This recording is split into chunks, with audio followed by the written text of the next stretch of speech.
Data protection and privacy teams are under more pressure than ever with new laws, AI oversight, data breaches, and the constant expectation to do more with fewer resources. That's why TrustArc built a modern privacy and data protection management platform powered by Arc Intelligence. It unifies your tools, automates the work that slows you down, and surfaces what matters most right when you need it. From guided quick actions to our intelligent assistant, Ask Arc, you get credible, contextual answers backed by expert research, not generic AI guesses. Finally, privacy that works the way privacy pros work. Learn how TrustArc helps teams move faster with confidence at trustarc.com/serious-privacy. That's trustarc.com/serious-privacy.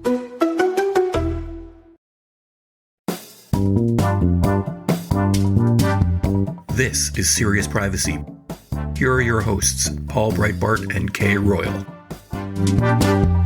A new landmark decision by the Court of Justice of the European Union, the final preparations for the thingy, including some wrong predictions on an expected timeline, a new EU law on DPA cooperation, FTC nominations, adopted US state laws, and much, much more in this week's episode. And it is the 4th of July when we record this, and just before we hit record, Kay and I actually just talked about the Broadway show Hamilton with its amazing character King George III. So yes, dear Americans, I will say it. You'll be back. There's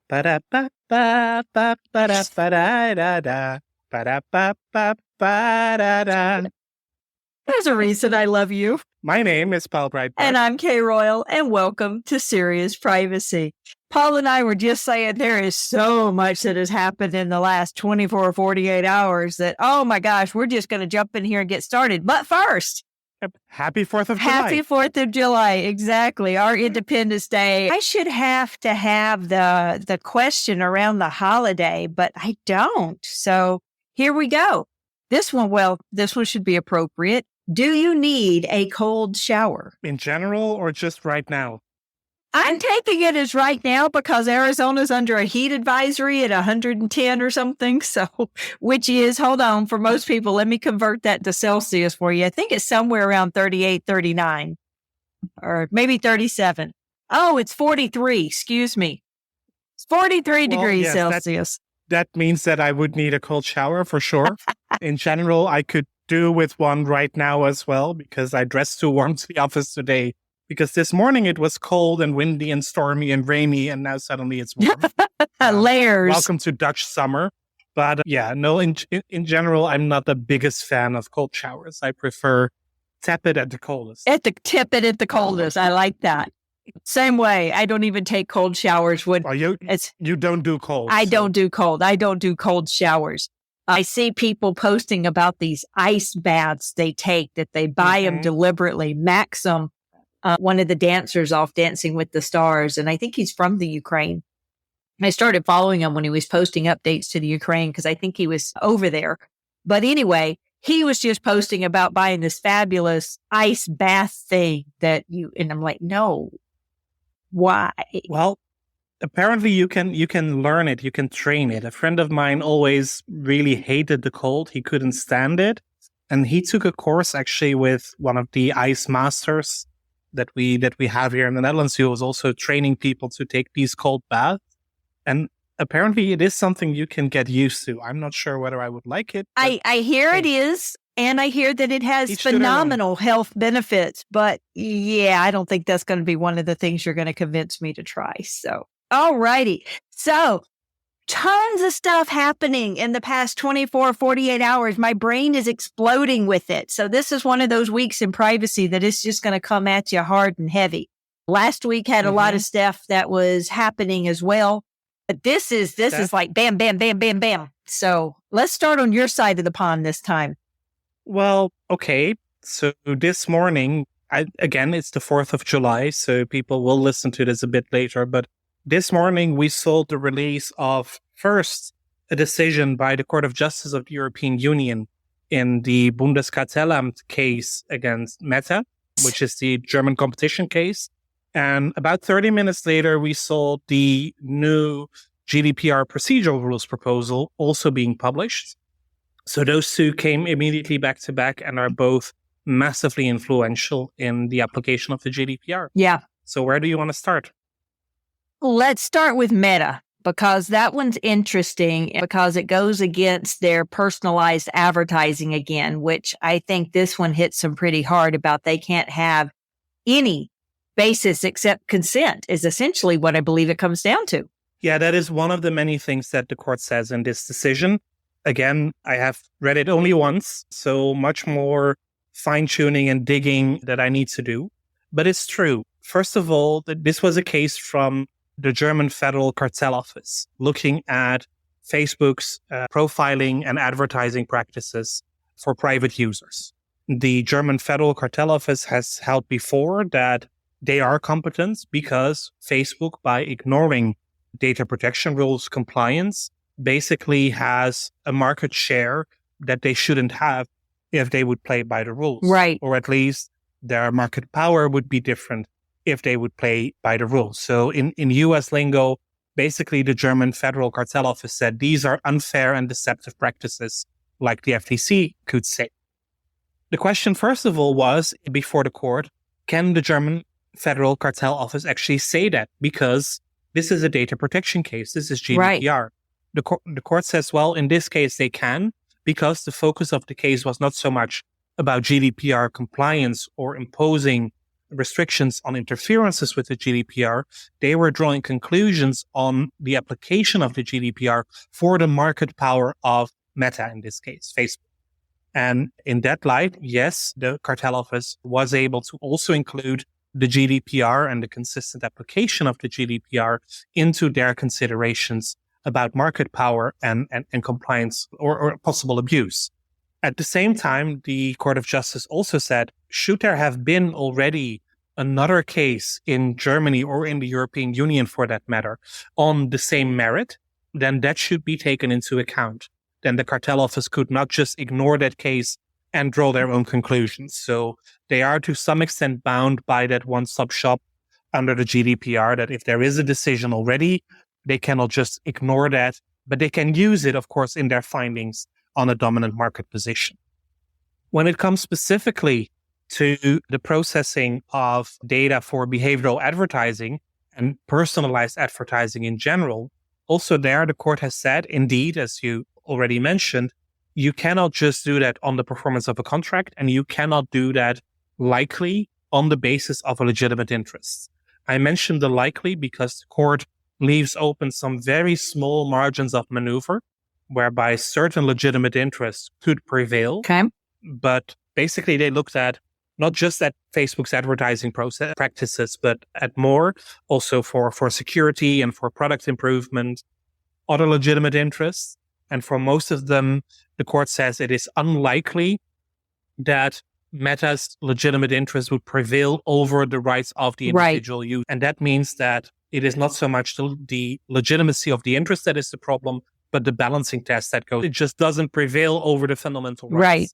Right. And I think that is an important step, because what I still have to find out, and that requires many more times of rereading, is whether the court interprets this also in light of Facebook's Meta's market dominance, or just whether this would apply to every single company that would be involved in behavioral advertising. That I just don't know. Right. I was looking at those provisions now, and of course they're throughout the decision, so it's hard to put them together piece by piece, but it seems like a lot of the legitimate interest is talked about in paragraphs 47, 40, 47, 49. No, it's 1997 until 126. Well, I was going to say the first part was there, and then it goes into the biggest part where it has more of the conversation. So the earlier part was on raising the question. References to the legislation and raising the questions, indeed.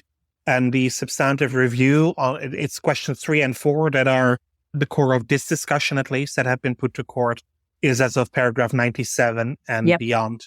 And then in the final provision, the court says that the court basically repeats all of the requirements for a legitimate interest assessment. It talks about minors in here in particular, because, that's a big use of Facebook or Meta, that the preliminary ruling does not contain any explanation as to how research and innovation for social good or the fact that the user is a minor could justify as legitimate interest the collection and use of the data in question. And it said, consequently, the court is not in a position to rule on this matter. So it doesn't speak to research and innovation for social good or.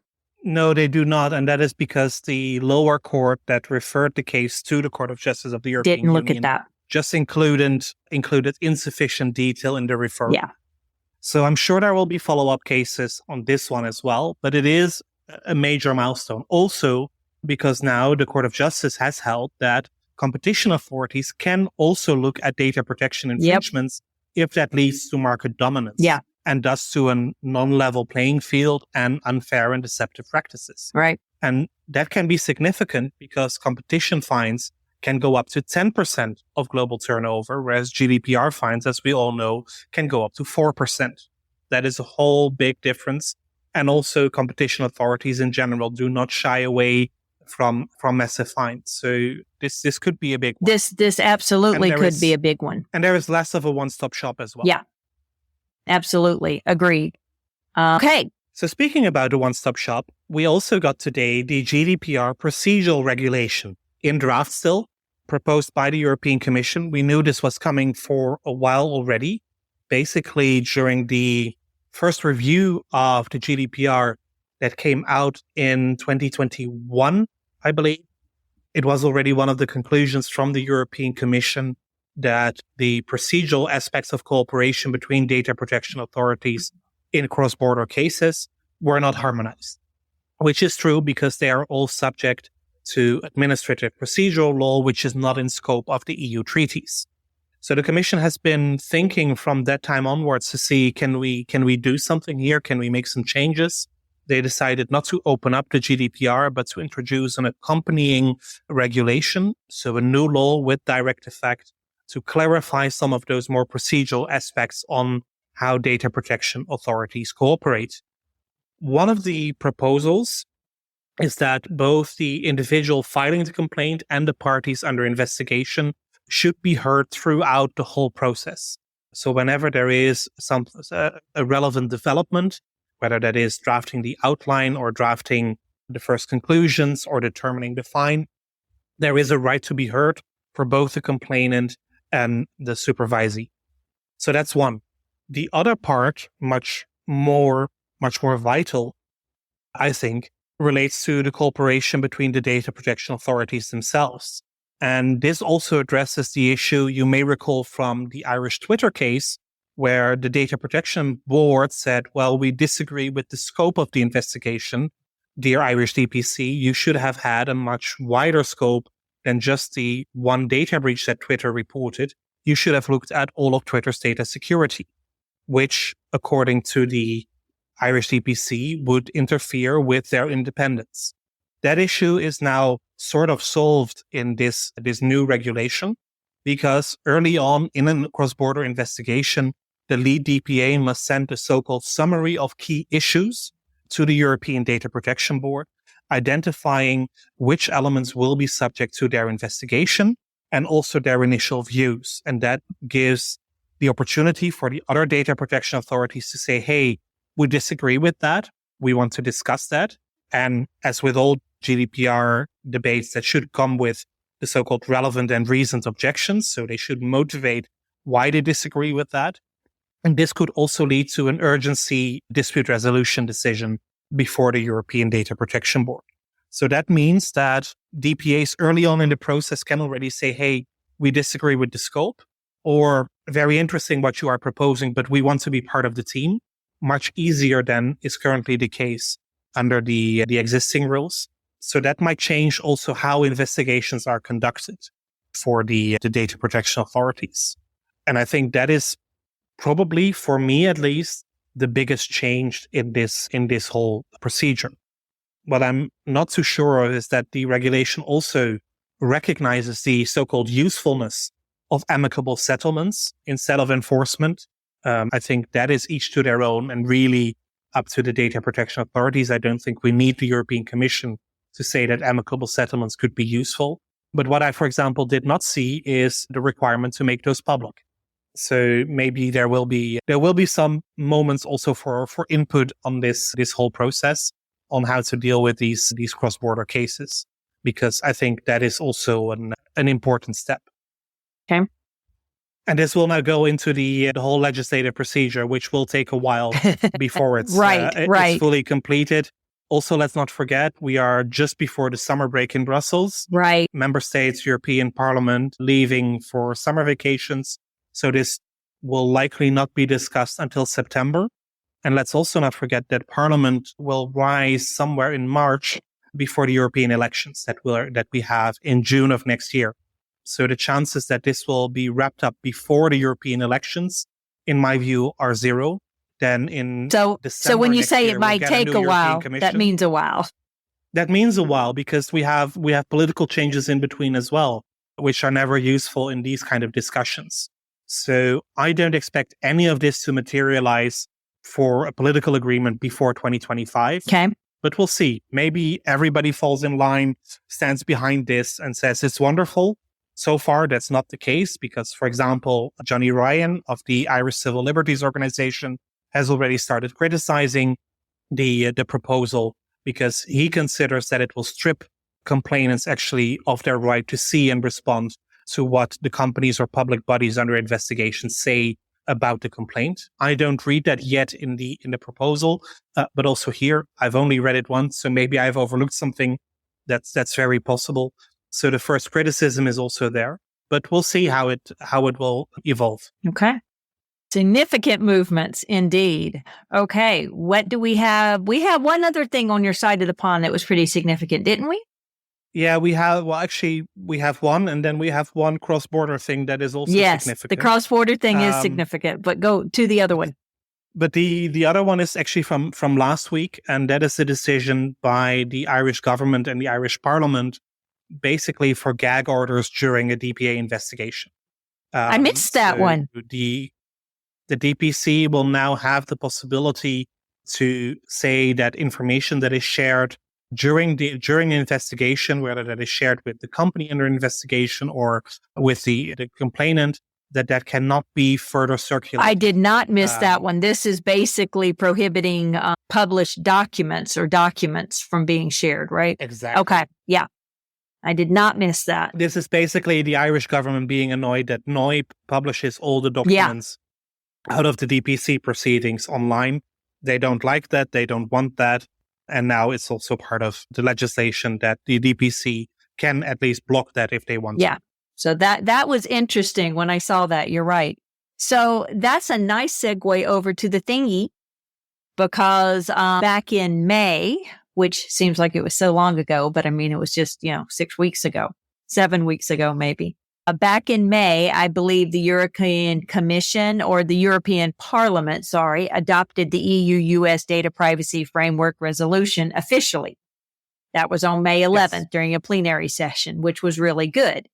And then last week, was it on the 30th? I think it was, our Department of Justice over here announced that it had fulfilled the requirements for completing the actions to make the data privacy framework, to make the thingy legitimate. So the official announcement from the U.S. Secretary of Commerce, so I may have to redo that whole thing. The U.S. Department of Commerce made an announcement. There was another announcement by someone else, but we'll get to that as well.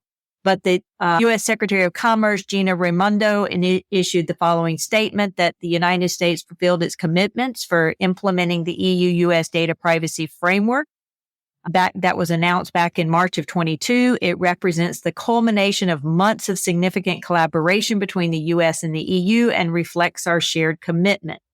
Now, back also on that same day, the Attorney General Merrick Garland designated the EU and the additional 3 countries making up the European Economic Area as qualifying states for implementing the redress mechanism. You may remember that one of the unusual aspects of the executive order was that the other countries had to equally agree to protect our personal data. And that was a question, is whether or not we would, because as you and I have discussed, there is quite the significant surveillance over in Europe, especially some countries over others. But the Office of the Director of the National Intelligence also confirmed that the U.S. intelligence community has adopted its policies and procedures under that executive order as well.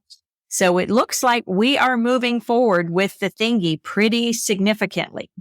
which is really cool. Yeah, and I'm happy to see that in any case, all of the countries were designated as qualifying states. Now, to me, that feels a bit like a political deal and not like there is a real assessment behind it. It does, but what about the UK? They are not part of this, but they were not part of this agreement in the first place. The UK is negotiating a data bridge. Yeah. Not a data breach, a data bridge with the US, like they are with the Dubai International Financial Center, as we heard 2 weeks ago. So the UK is not yet part of this list. We may see that later on. But for now, it's the EU 27 plus the 3 economic area countries. So Norway, Iceland, and Liechtenstein. Yep.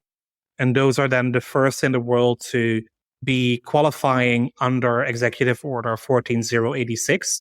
But that decision does not go into effect yet, because it will only go into effect once there is the mutual decision. So only once the European Commission indeed determines adequacy can be given to the US. So it really is a quid pro quo. Yeah. Everybody that hoped to already be able to use these as part of their standard contractual clauses, still not the case. We still have to wait until the moment that the European Union is ready to also grant adequacy to the United States. And that may still take some time. And it might. And we'll make sure to post a link as well. But the intelligence community had to each develop their own processes and procedures on how to do this. And they had to do so in consultation with the Attorney General, the Civil Liberties Protection Officer, and the ODNI, and the Privacy and Civil Liberties Board. And there is a link here for the procedures for each agency, for the CIA, the Drug Enforcement Agency, the FBI, the National Reconnaissance Office, the NSA, the National Security Agency, the ODNI, the Office of the Director of National Intelligence, Department of Energy, Department of Homeland Security, both their intelligence and analysis, and their Coast Guard procedures, Department of State Bureau of Intelligence and Research, and Department of Treasury Office of Intelligence and Analysis. So all of the procedures are linked. And we'll give you the link to them so you can go and delve deeper into those if you want. But this means that the thingy is more than likely moving forward with all this work done. It's kind of really hard to imagine it's going to get to the European Commission. They're going to go, no, go back and do some more. But that's a political thing. It is moving forward. Of course, we still have to wait for the full creation of the court and also the names of the people eligible for the expert panels.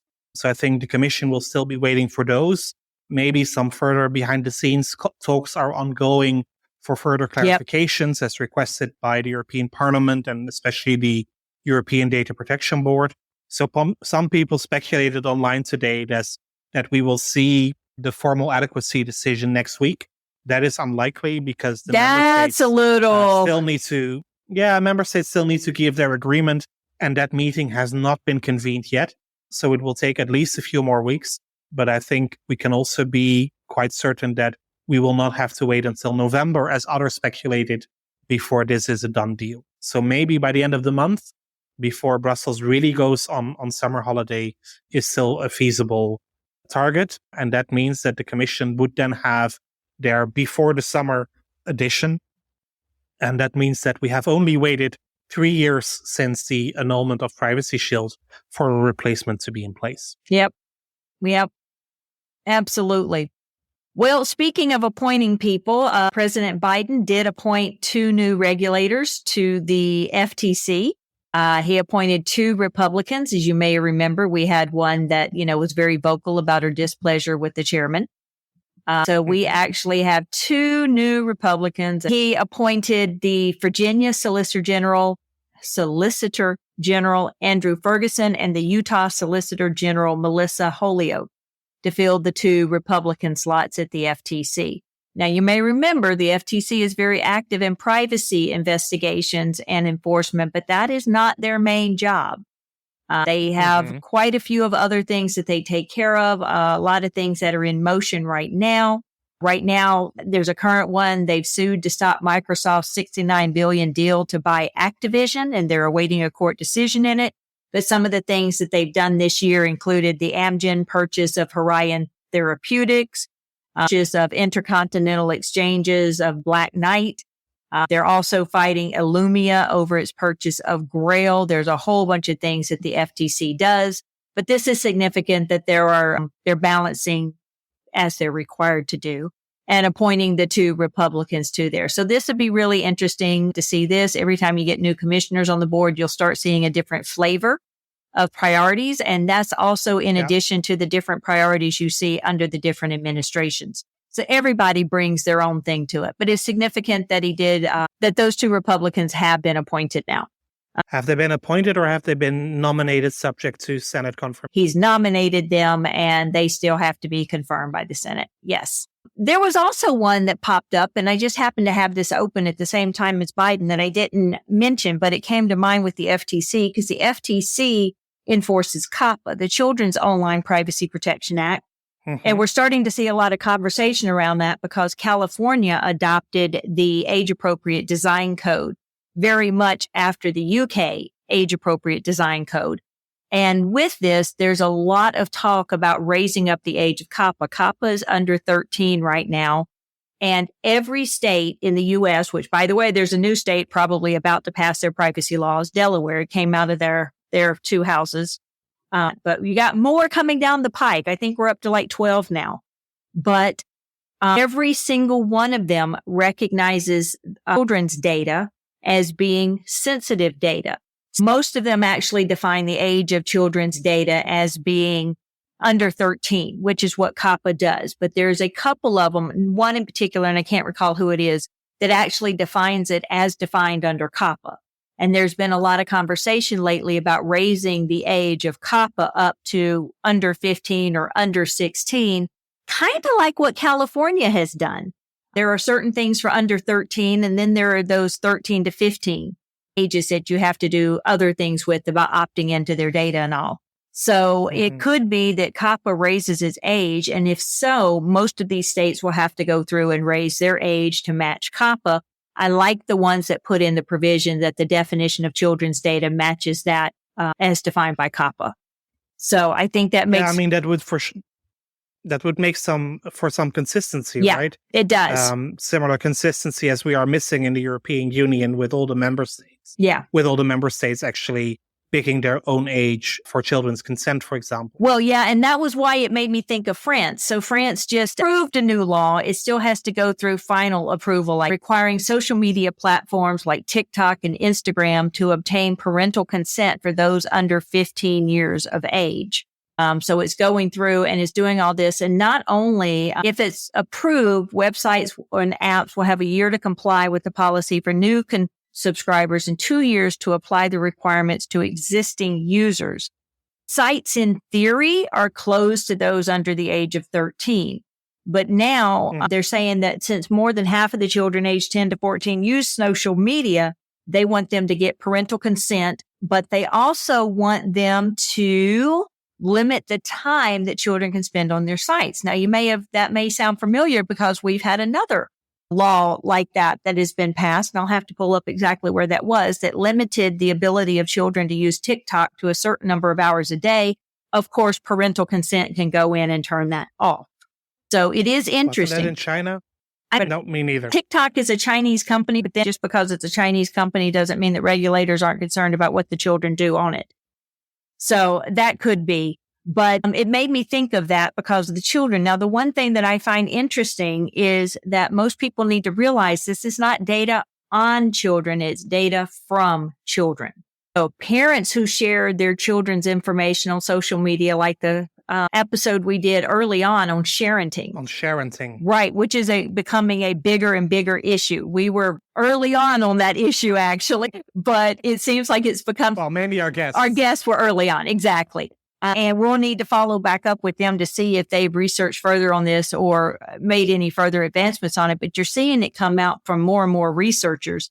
But it is data from children, not data on children. The data on children, which come from parents or other third parties, might be equally concerning because of the significance and the amount of data that's being shared. There are some children whose entire lives are documented online, and it's from their parents, not from the children. Yep. So that is one thing a lot of people need to pay attention to. This is data from children. So we need to pay attention to that as well. There were a couple of other interesting things that happened over here in the U.S. I mean, one thing that's pretty big, and thank you, IAPP, for publishing this. We're celebrating the 50th birthday of the FAIR Information Practice Principles. They were developed back in 1973, one of the earliest, let's be honest, one of the very earliest. They were published on 30th of June in the Federal Register as part of a report on records, computers, and the rights of citizens. And most of the information in there were based on information from Alan Weston. He had a 1967 book, Privacy and Freedom. This is not going to say is the Bible of privacy, but it was very early and very significant. And he is the godfather of privacy rights, in my opinion. At least in the U.S. At least in the U.S. But he based, let's see, I want to get this right. The report that was published prominently credited 3 government publications: Privacy and Computers in 1972, the report of a task force established by the Canadian Departments of Communications and Justice; Data and Privacy 1972, the report of the Swedish Committee on Automated Personal Systems; and Databanks in a Free Society 1972, the report of the National Academy of Sciences project on computer databanks. Alan Weston authored both the Swedish one and the last one on the databanks. And so this is really significant. The FAIR Information Practice Principles have been legitimized in several different treatises on privacy. And it is actually what I use as my basis for formulating a privacy program as well. 50 years to that, go figure. Most people didn't think the U.S. had privacy for that long. We actually have, but it's really, really cool to see celebrating that. One of the other things that was a big news here is that the Illinois federal judge overturned the $228 million of damages award in the first Biometric Information Privacy Act. That made headlines from a railroad company that used biometrics for time cards, and it assigned a $228 million damages. It's not that the decision has been overturned. It's the fact that the federal judge has determined that the fines are discretionary. And so it is the BNSF Railway, and it was Judge Matthew Kennelly in Illinois, U.S. District Judge. He said that the damages under the biometric law are discretionary, and so he is going to hold another trial. I believe it's another trial to impanel a jury to decide what appropriate damages are. And so this was a pretty landmark decision. And so coming back to see what the actual damages should be ordered by a court is interesting. It said that there is the BIPA contains the word may, which means there's an option to award damages. There's the option to not award damages. And so this was significant because it calculated the damages based on the number of people. So it was a cumulative damages award. And so this is interesting. So we'll see what happens there, but that was pretty significant. So looking forward to what the decisions of that are. I'm pretty sure there are other things because as you and I said at the beginning, everything seems to be moving fast and furious in the past week. A lot of them just in the last 24 hours. Exactly. Well, there is one other thing that I'd like to share. This is not a major public statement or whatsoever, but during my last lectures at university last week, I spoke to one of the participants during the break. I won't reveal who they were. I won't reveal the company, but they told me that they are actually going through the motions right now with the CAC in China to get permission to export personal data out of China. Okay. And they have already cleared the regional level and are now in front of the national CAC. Oh, isn't that fascinating? That 2-year permit. So the procedure seems to be working. Okay. Together with local council, preparing the whole dossier to get that approval. But it is being used, and CAC is actually also considering these kind of requests. So very cool. It might be that the first decisions have already gone through. I do believe this to be one of the first ones, also based on what the student told me. But I thought that was fascinating to see that about a year, I think, after we started discussing the Chinese data export provisions, that they actually seem to be working. Oh, very nice. That is good news to hear as well. Argentina's data protection agency, the Agency of Access to Public Information, submitted a draft personal data protection bill to theirs. So we can look forward to more developments under Argentina, as we had talked about previously in one of our shows. China and Hong Kong have signed a memorandum of understanding to promote cross-border data flow. And so that will be... Go figure. Yeah, right? There were additional fines under India's proposed digital personal data protection. Well, is exactly what it is. And so they are adding penalty provisions for violating agreements with the Data Protection Board. And so we might actually have more developments from there. And then, by the way, Colorado and Connecticut's privacy laws took effect on July 1st. There's the other news item I was looking for. The court has decided that California needs to delay enforcement of the CPRA. The new provisions, they were to go into effect on July 1st. So there is a delay there. Prepare for that one. Let's see. What's this one?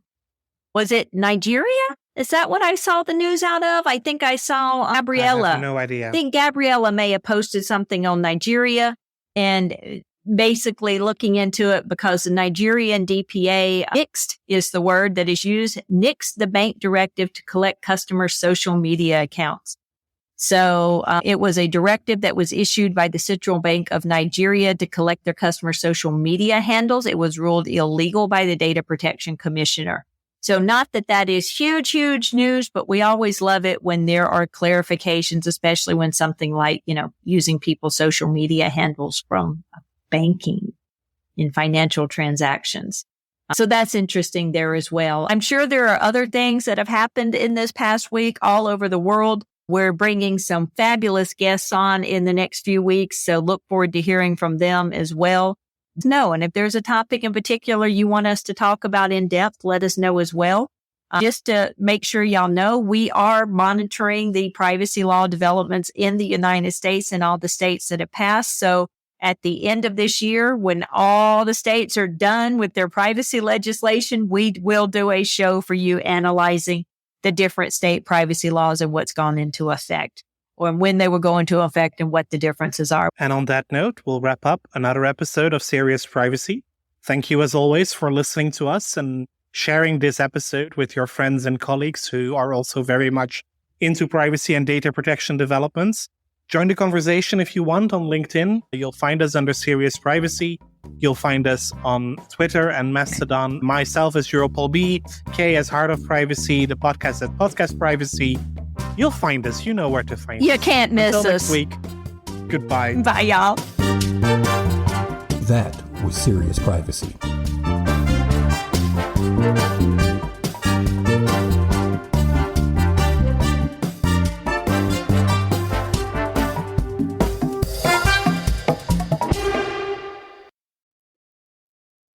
If you're a data protection or privacy professional, you already know the pressure.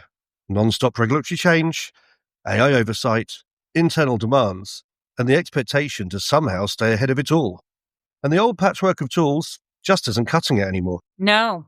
That's why TrustArc created a modern privacy management platform powered by Arc Intelligence. The TrustArc platform brings your workflows, evidence, research, tasks, and applications all together in one unified and intelligent workspace so you don't waste time digging, clicking, or context switching. With Ask Arc, your privacy assistant, you can ask plain language questions about laws, jurisdictions, or even your own program data, and get credible, cited answers based on NIMBY research and more than 1,000 global laws.